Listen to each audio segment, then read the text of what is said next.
Okay, so Camtasia being a flaming pile of crap, I lost probably about 40 minutes worth of content. So I'm going to really quickly overview what I did. Okay, I made a material function out of our cobblestone, and then using megascans, I made another material function for mud. After I did that, I did a really simple um, vertex shader here that's calling out to the alpha, using the alpha, the vertex color, um, and it's being multiplied across by the AO. That is getting added back into that multiplication process. The vertex color multiplied by the vertex color multiplied by the AO right here gets added back into the vertex color, pushed through a power node. That gives us our exponent, and then it's reclamped so we don't break energy conversion or conservation. That gets plugged back into a material layered blend standard using that alpha map. Okay. Now, what I have here is I have all of the cobblestone pieces selected. Now, by default, if I was to drag this on here, you do have to do it to every single effing object, and that sucks. Don't do that. Under your details panel here, if you have them all selected, you can just drag, boop, all populates, okay? Now, let's look at some things here. Open up the vertex color. If I hit all these objects selected, fill them all white, okay, we have mud. Turn it all off, fill it with black, or okay, or not. You know, that's cool. Don't do that now that I have the demo. That's useless. That actually should have filled them all.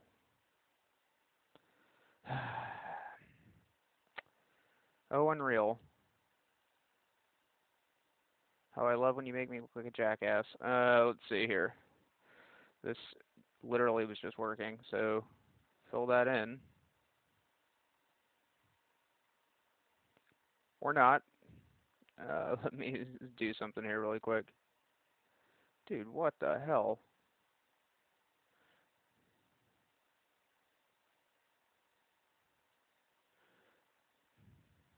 Got that. Okay, that's not good. Why are you not filling?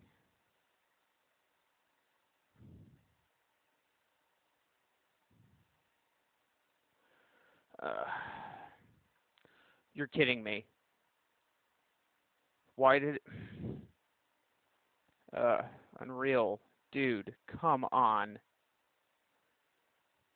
Honestly, like, I have so many issues with the vertex coloring in this program. Like, I am just floored by this. Come on. Dude, what the hell? Okay, that is bizarre. Okay, sorry about that. So now, if it's filled with black, again, we can look at the alpha channel of the asset. It should be black. We don't have any mud. Now remember, based off of our other shader that we did, this guy, down here, okay, any contributions in the RGB channel, this guy, okay, are going to give us our shininess, okay, or at least they should, theoretically. Of course not, that's cool too. Turn off alpha, flip that around, turn off the alpha. There it goes. Okay. So any negative contribution, sorry. Now again, if we want to paint it all at once, we definitely do that. We just need to adjust our radius, select all of those assets, and I just selected them within the name. Okay, that gives us the ability to go in and, you know, have reflections. Again, this matte, if you remember back to the clamp node, that clamp node is still set at 1 for right now, just for the sake of this. I'm going to push this down so it doesn't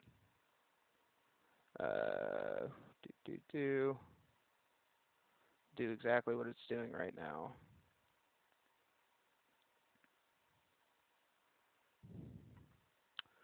Come on, Mr. Clamp node. Oh, sorry.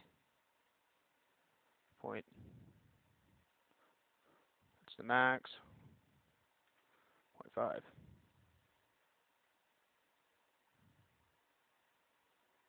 Okay, that's not updating, which is not good, but whatever.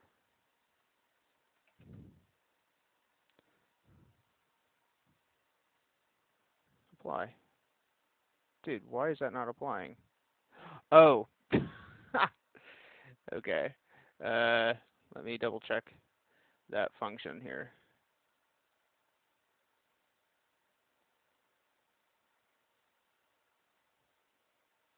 Yeah, sorry. I didn't update the function. See if that fixes it. There we go. I was like, I know I'm not insane.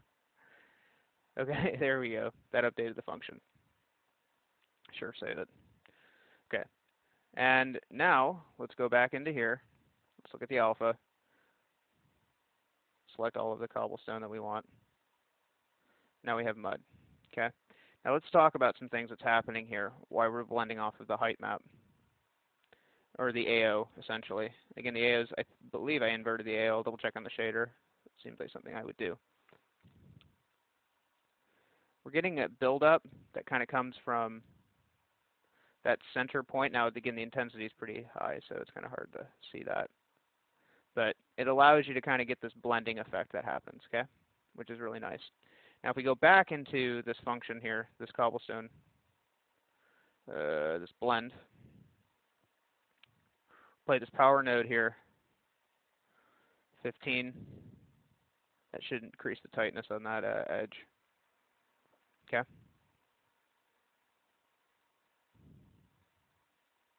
That'll give you the ability to kind of blend stuff in and out. And again, just invert it and you can remove it. Okay. So, two material functions. Again, we talked about the material functions earlier, so sorry that I lost all of this because I literally did build this all, but Camtasia's a bastard, so fuck it. Sorry, don't mean to swear, but it is actually stupidly annoying. This thing should have been out like 2 weeks ago, but because of Camtasia, it has not been. Very, very, very frustrating. We'll never use it again. But two functions, layer blend, simple alpha channel here, okay? Or simple vertex blend, okay? Now, you can even take this a step further. You can, at any point in the chain, you can inject another map to add more breakup or whatever. It's up to you. But for this, I think this is plenty. And again, we're pulling in all of our texturing information. Let's look back at our cobblestone, or our material function here for the mud. If we suddenly want to, we can go into here, type in U on the keyboard, plug in our texture coordinate into our UVs, make sure we update them for all of it.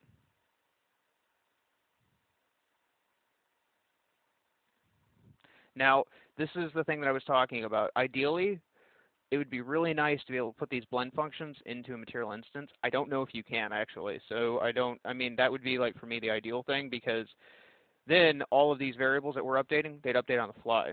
Okay, because remember, if I go back into, just adjust the tiling so you can see it's a little sharper now. Make sure I took the normal map into account with that. And I did. But I did not take into account the AO. Something like that with no AO is probably going to be barely even noticeable, but still, for consistency's sake, kind of close that down. So now, again, the ideal thing would be for us to be able to take this, come under materials again, materials and textures, material function, or not material function, sorry, material instance.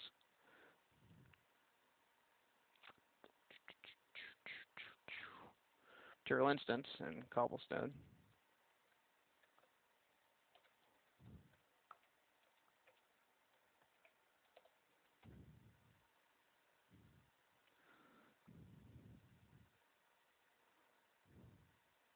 Have a reference material here. It would be nice to be able to run a material instance off of this. Now, because again, remember, with this instance, we could change all of our maps because we have exposed all of that. We can adjust the brightness. Oh, look at that. That is disturbing. 0.5. We could obviously change the detail intensity as well for the detail map, maybe a little bit more breakup. You can kind of see it kind of coming in there. We can adjust the roughness. Wait, I did not expose that. That is not okay, David. It is not okay. Let's go ahead and change that really quick. Wonder why I didn't expose the roughness.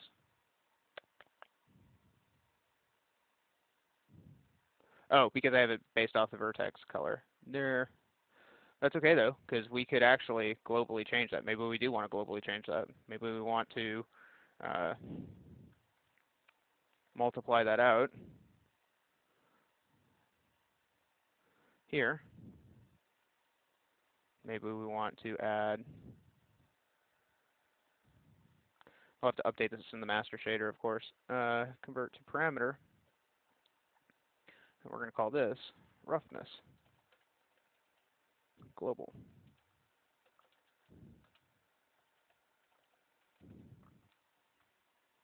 Maybe we set that to default value of 1, so it looks the way we'd expect it to.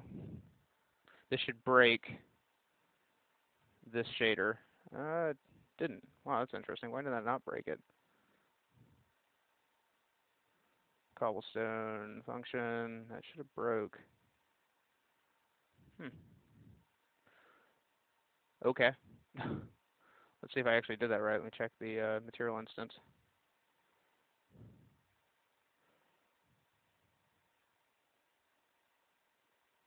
Aha. Cobblestone mat. Save. Save.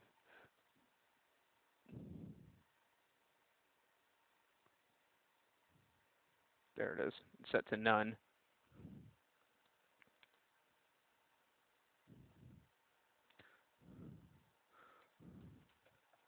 Stone. Rough.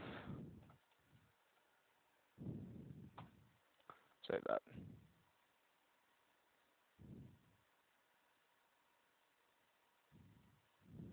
Dude, you're pissing me off. I saved that twice.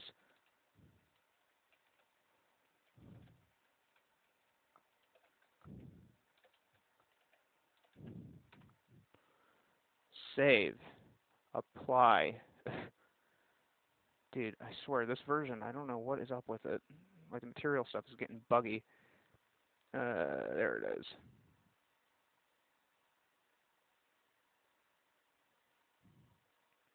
Okay. And obviously, if we had this as an instance, we could, see that update on the fly, right? Again, I went through and changed the brightness values and all that kind of stuff, but turn all that back off, and we have our default shader. Okay?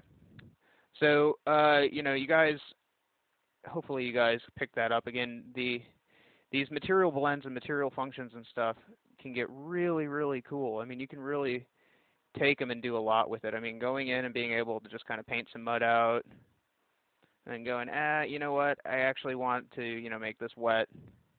I already did that, but, or, make it dry, like, is super nice. And, it really maximizes the materials. Again, you can even see here just off that basic blend that we did. And it, once you add that on top of, some existing assets,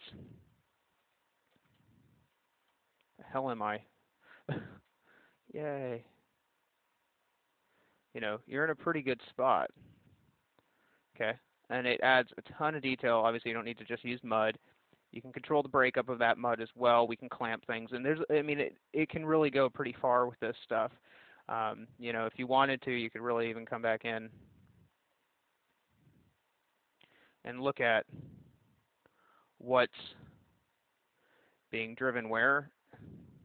And, maybe you want to add a breakup onto it. You could do that. There's quite a bit of control. And even with just these minimal nodes, you can really get pretty far. And again, it comes down to a couple things. Obviously the intensity of the vertex strength and that kind of stuff matters a ton. Let me just kind of swap that back out.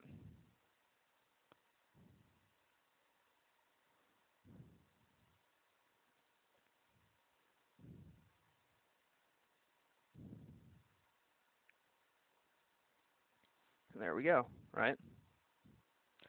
Okay. and it can be used for a lot.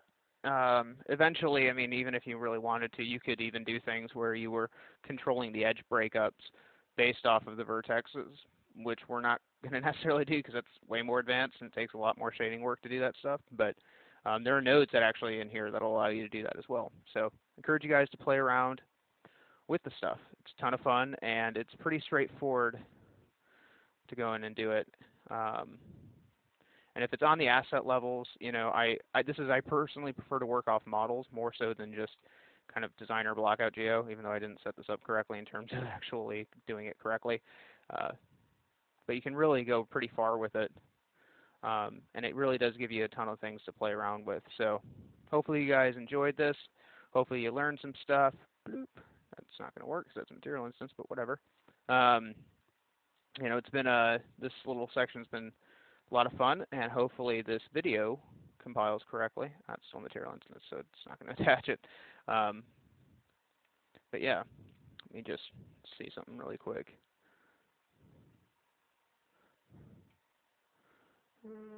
Let's turn that on for a second here. There we go. Some AO. Tone down the radius, it's a little tighter. Right. Oh yeah, we can also tint this, by the way. This is kind of cool.